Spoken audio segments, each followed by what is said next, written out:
For the first time ever, Jamaica will start sell refined oil, not to just anyone, but to Trinidad, its longtime energy rival. How did Jamaica turn things around in such a short while? In this video, we are going to look at the remarkable story behind Jamaica's quiet energy revolution. From a nation fully dependent on fuel imports to an exporter signing $140 million contracts, Jamaica is rewriting decades of economic vulnerability. We'll break down how Petrojam survived political storms and technical failures to emerge as a regional powerhouse, why Trinidad is now importing Jamaican fuel, and what this means for jobs, growth, and Jamaica's future. This is more than oil, it's about a small nation punching above its weight. This isn't a symbolic shipment or a PR stunt. Jamaica has signed two major contracts worth over $140 million, covering nearly 1.5 million barrels of refined oil. In Jamaican terms, that's over $20 billion flowing into the economy, more than what some ministries get to run their operations for an entire year. And here's the kicker. Jamaica, once almost fully dependent on fuel imports, is now selling refined petroleum to its biggest regional competitor. That is nothing short of revolutionary. For decades, Jamaica's energy story was one of dependence. The island has no large oil reserves, no natural gas fields, no pipelines running beneath its soil. Everything, gasoline, diesel, jet fuel, had to be imported. Each time Jamaicans filled their tanks or switched on the lights, foreign suppliers got paid while Jamaican dollars slipped overseas. This made the island economy extremely fragile. During the oil price spikes of the 1970s and again in the early 2000s, Jamaica's foreign reserves drained quickly. Inflation shot up. Everyday life became more expensive almost overnight. The government knew this dependence was unsustainable. Something had to change. That change came in the 1980s with a daring decision: build a refinery. Thus was born Petrojam, Jamaica's national oil refinery, strategically located in Kingston. The idea was ambitious: import crude oil, refine it locally, and keep the profits and jobs at home. The journey wasn't easy. Petrojam faced breakdowns, outdated equipment, and constant financial headaches. Politicians debated whether it was worth the cost. Some even called it a white elephant, an expensive project draining public resources. But year after year, through reforms, upgrades, and sheer persistence, Petrojam survived. Fast forward to today, and that gamble has finally paid off. Petrojam doesn't just meet Jamaica's domestic fuel needs, it has transformed the island into a regional exporter. Here's the simple playbook.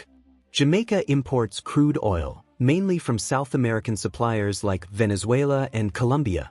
The shipments arrive at Kingston Harbor, one of the largest natural harbors in the world.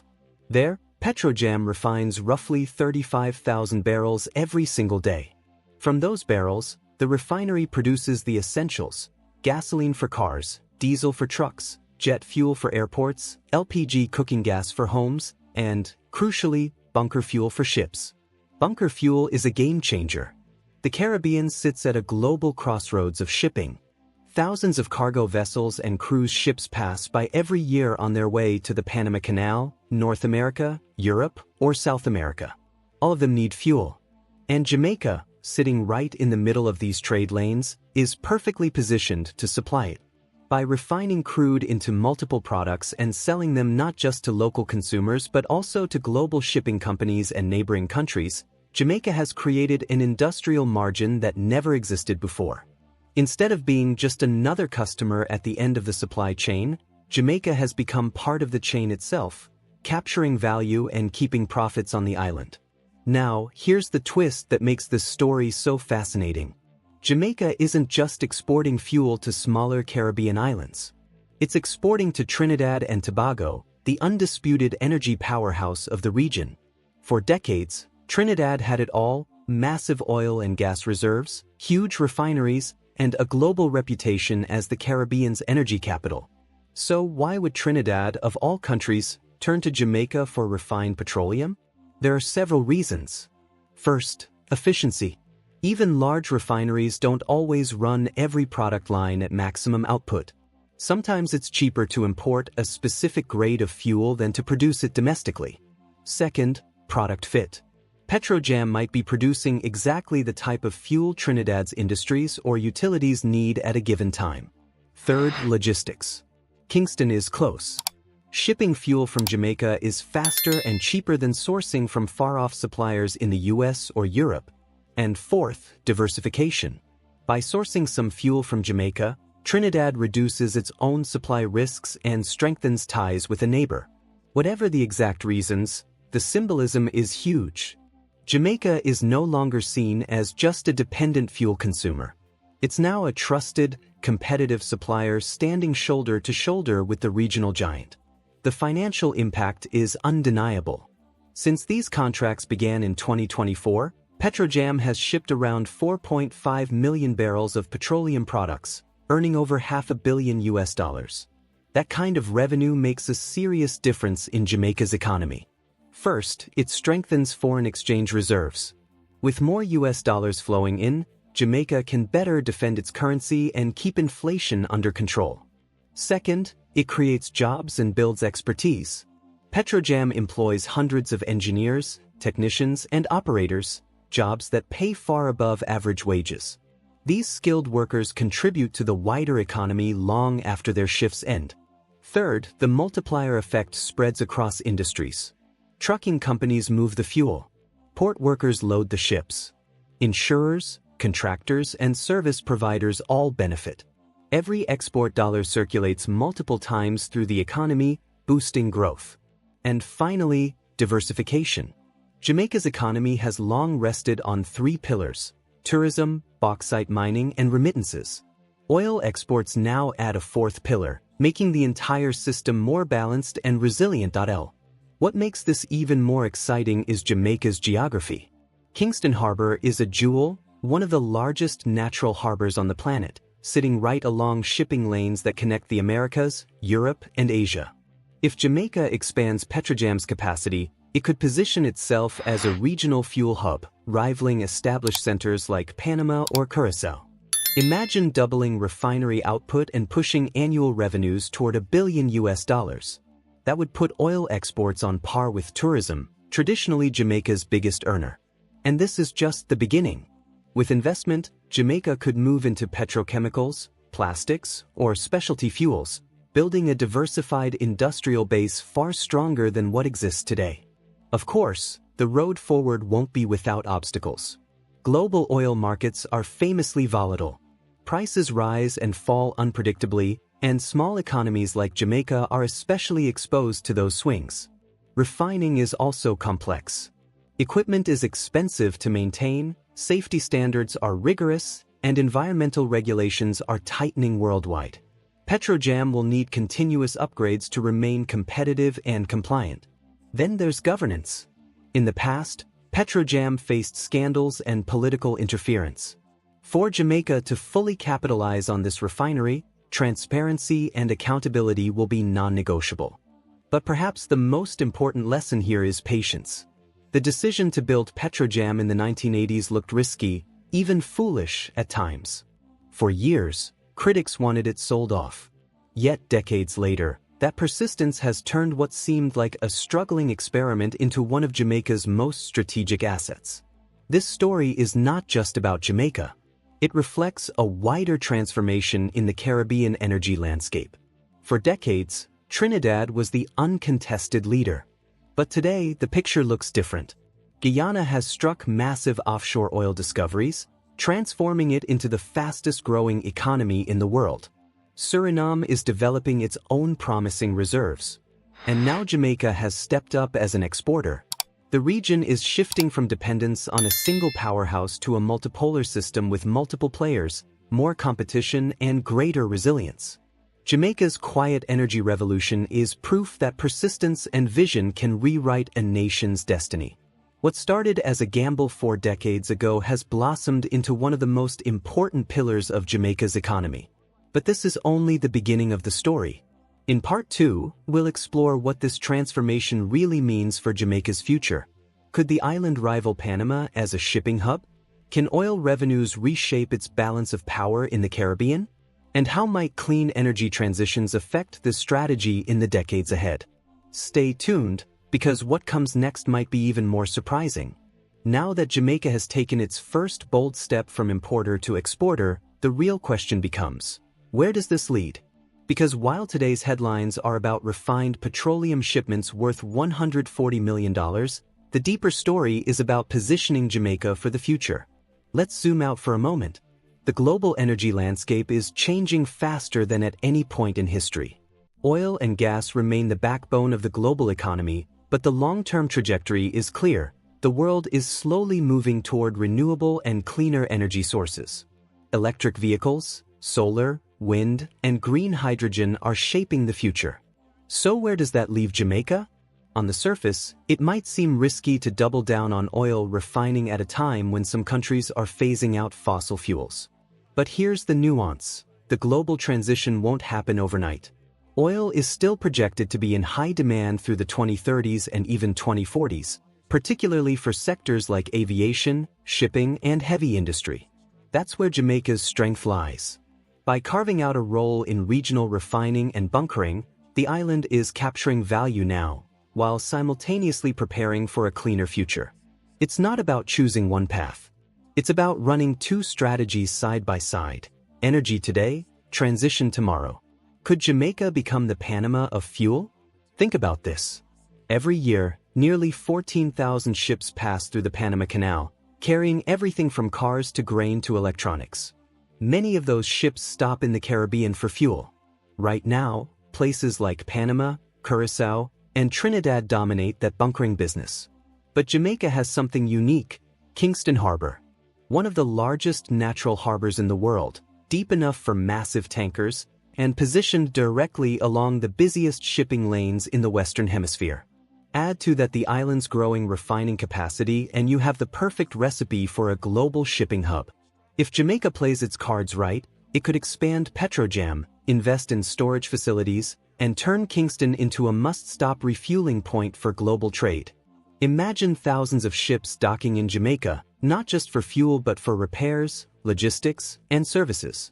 That's not just energy revenue, that's industrial transformation.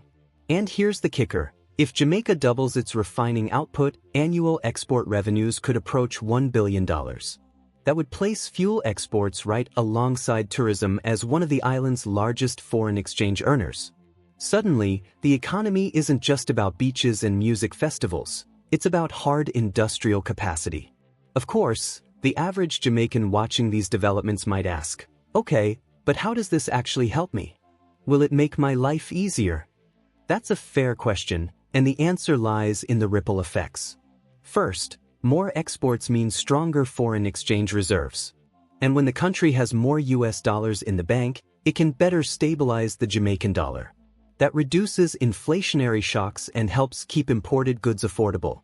Second, refinery growth translates to jobs, not just at Petrojam but across supply chains. Engineers, mechanics, truck drivers, port workers, contractors, IT specialists, accountants, the list goes on. These are well-paying jobs that create upward mobility in an economy where too many workers are stuck in low-wage sectors. Third, government revenues increase. With more tax income from exports and corporate earnings, the state can spend more on healthcare, education, and infrastructure. This means the benefits reach schools in rural parishes, hospitals in Montego Bay, and housing projects in Kingston. Fourth, it builds national pride. For years, Jamaicans were told their country was too small, too dependent, too weak to compete with giants like Trinidad. Now that story has flipped. Jamaica is proving that small nations can punch above their weight with the right strategy. Now, let's address the elephant in the room: climate change. Small island nations like Jamaica are among the most vulnerable to rising seas, stronger hurricanes, and shifting weather patterns. Every Jamaican knows the devastation a Category 4 or 5 storm can cause. So how does Jamaica justify leaning into fossil fuels at a time when the world is calling for cleaner energy? The truth is, it's a balancing act. On one hand, refining and exporting oil brings in much-needed revenue. On the other, Jamaica has set ambitious climate goals, including a target to generate 50% of its electricity from renewables by 2030. This means the future likely won't be about abandoning oil altogether, but about using oil profits to fund the transition. Think of it this way. The revenue from Petrojam can be reinvested into solar farms, wind turbines, and battery storage projects. Oil becomes the stepping stone that finances Jamaica's leap into green energy. In fact, Jamaica is already making moves in this direction.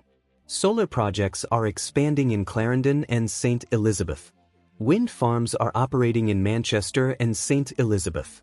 And government incentives are encouraging Jamaicans to adopt rooftop solar and electric vehicles. This hybrid approach, using oil to fund renewables, could make Jamaica a model for other small nations facing the same dilemma: how to balance immediate economic survival with long-term sustainability. Now let's step back and see how this shift plays on the regional and global stage. For decades, Trinidad has been the Caribbean's energy king. Guyana is now the rising star with its massive offshore oil fields. Suriname is next in line. Where does Jamaica fit in? Here's the key: Jamaica doesn't need to compete in sheer volume of oil reserves. Instead, it can carve out a niche in refining, logistics, and shipping. By becoming the go-to hub for value-added petroleum products, Jamaica positions itself not just as another oil player, but as the Caribbean's refinery of choice. This gives Jamaica new diplomatic leverage. Countries that buy fuel from Jamaica are more likely to strengthen trade ties, invest in the island, and support its voice in regional organizations like CARICOM. Energy is not just about money, it's about influence. And let's not forget, the world is watching the Caribbean more closely than ever. With the Panama Canal facing drought-related disruptions, shipping companies are rethinking their routes. That gives Jamaica an opening to position itself as a reliable alternative. One of the most fascinating parts of this story is the long journey it took to get here. Building Petrojam in the 1980s was a huge gamble. For years, it seemed like the critics were right. Costs were high, output was inconsistent, and scandals plagued its reputation. But look at it now. 40 years later, Petrojam is one of Jamaica's most strategic national assets. That's an important lesson for developing nations everywhere. Strategic patience matters. Sometimes the payoff from big infrastructure projects doesn't come in 5 years, or even 10. It comes decades later. The same applies to other areas. Imagine if Jamaica applies the same persistence to renewable energy, to port expansion, to education reform. The seeds planted today could transform the country in 2040 the same way Petrojam is transforming it now. Of course, no story is complete without recognizing the risks. Jamaica's energy revolution could stall if certain challenges aren't addressed. First, governance. Petrojam's past controversies showed how corruption and mismanagement can derail progress.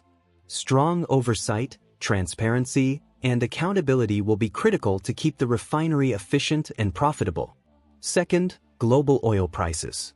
A sharp collapse in crude prices could squeeze profit margins. That's why diversification into other industries remains important. Third, environmental standards. Global shipping regulations are tightening, demanding cleaner fuels with lower sulfur content. Petrojam must invest in upgrading technology to stay compliant, or risk losing access to global markets. Fourth, competition. Guyana and Suriname are ramping up their energy industries. Panama and Curaçao won't just give up their positions as bunkering hubs. Jamaica will need constant innovation to stay competitive. But here's the bottom line: none of these challenges are insurmountable. If Jamaica continues to adapt, invest, and govern wisely, its quiet energy revolution could become one of the most remarkable development stories in the Caribbean. Let's imagine the year 2035. Jamaica has doubled Petrojam's capacity. Kingston Harbor has become a bustling shipping hub where thousands of vessels refuel every year. Export revenues from refined petroleum exceed $1 billion annually, matching tourism as a top foreign exchange earner. At the same time, half of Jamaica's electricity comes from solar and wind. Electric buses run through Kingston. Solar-powered microgrids light up rural communities. And Jamaica's voice carries more weight in CARICOM and international climate negotiations. In this future, Jamaica is not just a small island dependent on tourists. It is a diversified, resilient, and influential player in the global economy. When historians look back at this moment, they may see it as a turning point. The $140 million contracts with Trinidad are more than just numbers on a balance sheet. They mark the moment Jamaica crossed a line. From dependence to independence, from consumer to supplier, from quiet observer to regional player. What began as a gamble in the 1980s has blossomed into a strategic asset that could define Jamaica's economic future. Petrojam is no longer just a refinery. It's a symbol of what vision, persistence, and strategy can achieve. And for Jamaicans, it's a reminder that the country's story isn't written in sand. It can be rewritten in steel, oil, and innovation, with the potential to echo across the Caribbean and beyond. Jamaica's energy revolution is more than contracts and shipments. It's a statement. A nation once dismissed as too dependent, too small, is proving that vision and persistence can turn vulnerabilities into strengths. Petrojam's journey shows that bold investments can take decades to pay off, but when they do, they reshape history. For Jamaicans, this is more than oil. It's jobs, stability, and pride. And for the Caribbean, it signals a new balance of power. If you want more stories of nations rewriting their destiny, make sure to subscribe, because Jamaica's rise is just the beginning.